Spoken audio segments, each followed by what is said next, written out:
Hola, buen día a todos y a todas. Quiero felicitarlos por la calidad de los trabajos prácticos que me están mandando en líneas generales, fundamentalmente por el diseño propio de una tecnología que eh, han elegido ideas con implicancias sociales muy positivas, así que, bueno, felicitaciones, excelentes trabajos. Eh, Respecto de las entrevistas, han tenido algunas dificultades, sin embargo, quiero, bueno, felicitar a quienes pudieron hacerlo y agradecerle por la buena predisposición a quienes precisamente tuvieron algunas de estas dificultades y encontraron otra manera de resolver. Bueno, antes de empezar también quería decirles que cuando tengan que hacerme algún tipo de consulta, por favor lo hagan al correo electrónico porque en el Google Classroom tengo algunos inconvenientes para poder ver los mensajes privados. Mi correo, aunque lo he pegado en todos los trabajos, pero se los digo, es maria.agustina.ortiz con doble z final, @gmail.com. De esta forma se va a hacer mucho más dinámico eh, el intercambio de preguntas y respuestas que puedan llegar a surgir. Para esta clase vamos a trabajar con la segunda mitad del capítulo 5 del manual de Aike, que yo ya les envié para poder resolver el trabajo práctico anterior, y por tanto vamos a continuar con el estudio del derecho del trabajo. Bueno, el derecho del trabajo tiene una serie de garantías mínimas que tienen que ver con el orden público del que hablamos en la clase anterior. Es decir, es precisamente el mínimo de derechos que deben ser garantizados a un trabajador, y este mínimo de derechos está determinado por lo que establece la Constitución Nacional y tratados internacionales incorporados en el artículo 75, inciso 22. Ejemplo de esos tratados internacionales son los que tuvieron que buscar para el último trabajo práctico. Son varios, son extensos y generan obligaciones internacionales. Sin embargo, hay un pequeño vericueto legal, digamos, entre estas normas, porque hay algunas que se llaman operativas y otras que son de carácter programático. ¿Qué significa esto? Significa que las que son operativas son aquellas que desde el momento en que están escritas en el texto de algunas de esas leyes, ya se aplican directamente, como la mayoría de los preceptos del artículo 14 bis. La realidad es que este inconveniente de la no operatividad lo tienen la mayoría de la primera parte de la Constitución Nacional, tiene algún tipo de regulación que es no operativa. Y esto es un conflicto porque en realidad deja en manos de los legisladores la posibilidad de regular o no determinados derechos en perjuicio de, en este caso, de los trabajadores, o en línea general de quienes conformamos el pueblo de la nación argentina. Bueno, en contraposición con las disposiciones operativas, nos encontramos con las disposiciones pragmáticas. La característica que tienen estas disposiciones es precisamente que necesitan la regulación posterior del legislador de la que hablaba recién. Por ejemplo, hemos charlado en la clase pasada que en 1949 hubo una reforma constitucional cuyo eje principal eran los derechos de los trabajadores, la ampliación de estos derechos de los trabajadores, que cuando esta Constitución quiso ser derogada, no fue posible para la Junta Militar poder dejar sin efecto todos esos derechos que fueron plasmados en el artículo 14 bis. Pero la forma que encontraron para zafarse efectivamente de cumplir con estos derechos fue plantearlos en normas de carácter pragmático. Dos ejemplos fundamentales de este tipo de normas es la participación de los trabajadores en las ganancias de la empresa. Esto significa que los trabajadores debieran tener acceso a un porcentaje de las ganancias. Entonces, si a la empresa le va prósperamente en el mercado, los y las trabajadoras debieran recibir un porcentaje de esas ganancias. Quizás esto no traería grandes implicancias en un comercio, pero sí en una pyme próspera o en las grandes industrias del país, como podría ser la cadena de supermercado Coto, o Walmart o Carrefour. Otro ejemplo que podemos encontrar de normas pragmáticas son el derecho a la vivienda digna. Es decir, lo que establece la Constitución Nacional es que tenemos derecho a que nuestra vivienda sea digna, ya sé que estoy repitiendo, pero no nos garantiza el Estado que en caso de no tenerla, nos sea otorgada. Bueno, esto es un defecto de las constituciones de carácter liberal, que son características en Latinoamérica porque hemos tomado el modelo de la Constitución de los Estados Unidos, pero que la Corte Suprema de Justicia tiene la posibilidad de ir moderando los efectos de estas disposiciones. Bueno, voy a continuar con el siguiente tema, que es las contradicciones que existen entre la Constitución Nacional y las leyes laborales, o incluso entre las leyes laborales entre sí.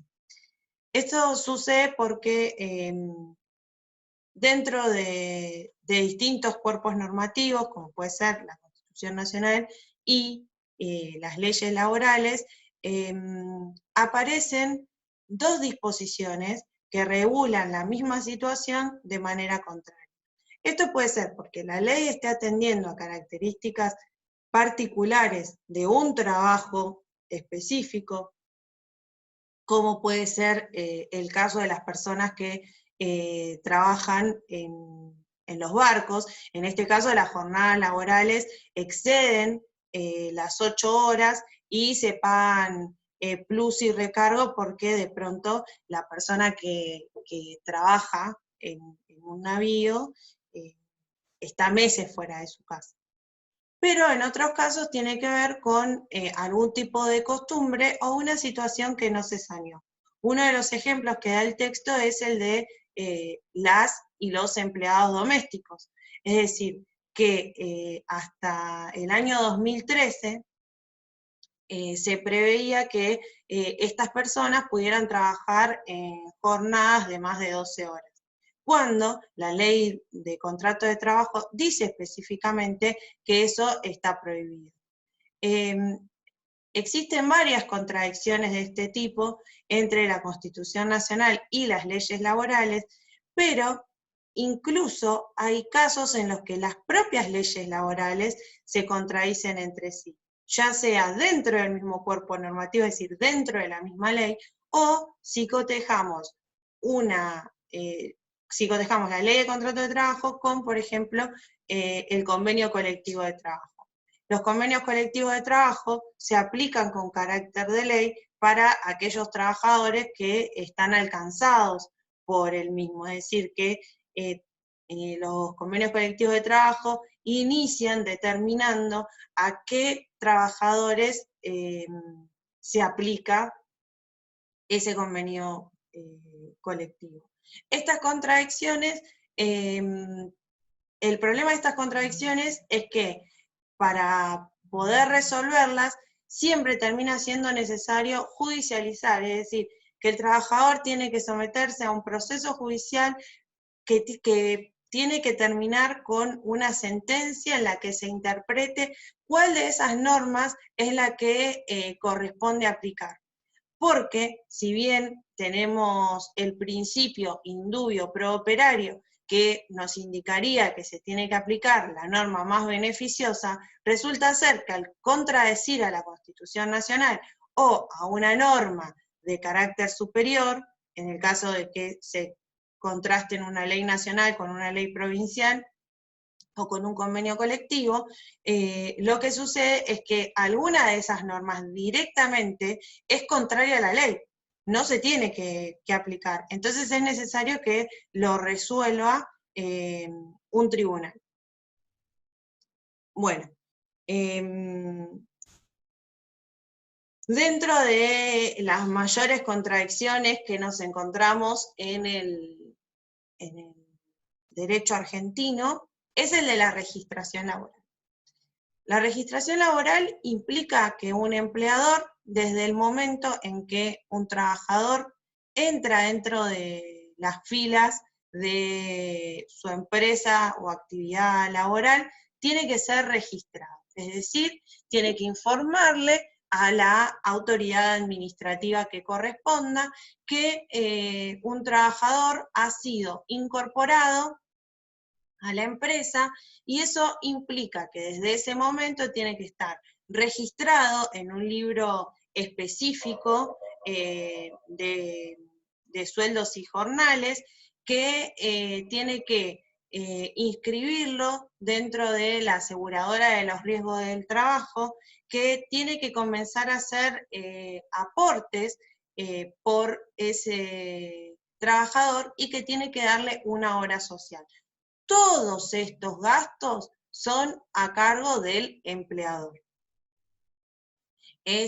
La registración laboral, además, es fundamental a la hora de poder defender estos derechos, porque la primer consecuencia de la no registración es que las personas que no están registradas no tienen derecho a una indemnización por despido de puro derecho, es decir, que en el momento que son despedidas corresponde la indemnización, sino que tienen que iniciar un proceso judicial para que les sea regulada esa indemnización, y más allá de que las leyes están a favor del trabajador, porque prima el principio de la realidad, realmente es muy engorroso para una persona que se ha quedado sin trabajo tener que pagarle a un abogado o una abogada, y además esperar meses hasta poder percibir esa indemnización. Bueno, dijimos que para registrar a un empleado es necesario que se cumpla con 3 requisitos. La inscripción en la ART. La ART es la aseguradora de riesgos del trabajo, que lo que hace es precisamente asegurar con prestaciones médicas y con dinero a los trabajadores que puedan llegar a tener algún tipo de accidente en el desarrollo de su tarea laboral o en el viaje, es decir, sea trasladándose de su casa al trabajo o del trabajo a su casa. El rol de las ART puede resultar muy fundamental en aquellos casos en los que algún trabajador o trabajadora quede con algún tipo de discapacidad, porque serán los encargados de resarcir monetariamente a esa persona, y en caso de que necesite tramitar algún tipo de jubilación por invalidez, tendrán que hacerse cargo de pagarle los sueldos hasta que esa jubilación esté operativa. Otro de los requisitos es que se empiecen a realizar los aportes. Bueno, esto quizás con esta idea estén más familiarizados porque es precisamente que se aporte montos principalmente al ANSES, pero puede ser otro tipo de caja especial, para que el día de mañana ese trabajador o trabajadora pueda jubilarse o dejar una pensión a favor de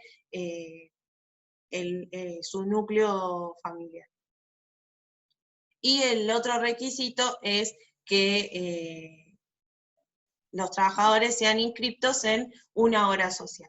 Es decir, que tengan la posibilidad de acceder a atención médica además de en el sistema público de salud, en el sistema privado, pagando algún monto diferencial o recibiendo atención gratuita en determinados casos. Finalmente, hay varias formas para disimular aquellos casos en los que un empleado no ha sido registrado. Quizás la más utilizada últimamente tiene que ver con los monotributistas. ¿Qué es un monotributista? Las personas que ejercemos una profesión libre, como pueden ser los contadores, los arquitectos, los abogados. ¿Qué significa una profesión libre? Significa que los ingresos no son siempre los mismos, que va a determinar de la cantidad de trabajos precisamente que se hagan durante el desarrollo del mes. La figura del monotributista está pensada para la alocación de servicios, es decir, que hay personas que prestan un servicio determinado y una vez que ese servicio ha sido terminado, se paga el monto y la relación laboral se termina. Y esto se ha hecho así para que los aportes estén a cargo de la persona empleada, porque es mucho más práctico que, imagínense, que un abogado tuviera que ser, o un contador tuviera que ser registrado cada vez que inicia una relación de trabajo con una persona. El asunto es que, tanto en la faz laboral privada como en la pública, y que esto es quizás lo más grave, que el Estado utilice estos medios, se han disimulado relaciones de dependencia bajo la figura del monotributo. ¿Qué significa esto? Que hay personas que cumplen un horario, siempre en un determinado lugar, que lo hacen hace años, y sus contratos se van renovando periódicamente, puede ser cada 6 meses o cada un año, bajo la figura del monotributo, cuando en realidad no hay una locación de servicio, porque lo que caracteriza a la relación de dependencia es la regularidad con la que ese trabajador o trabajadora tiene que ir a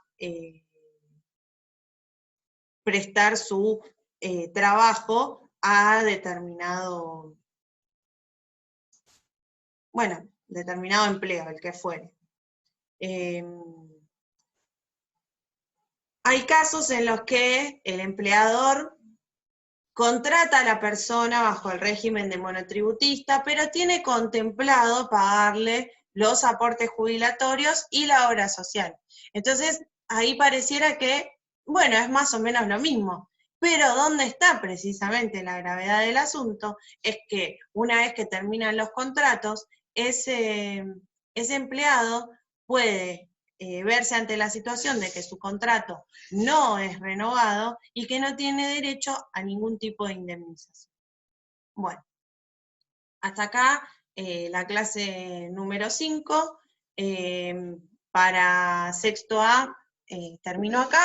Para sexto B decirles que la semana pasada yo tuve un inconveniente, por lo que subí con una semana de atraso a la clase. Por ende, ustedes siguen contando con 2 semanas para poder resolver ese trabajo práctico, o cualquier otro tipo de inconveniente que tengan, me lo pueden hacer saber y lo resolvemos juntos.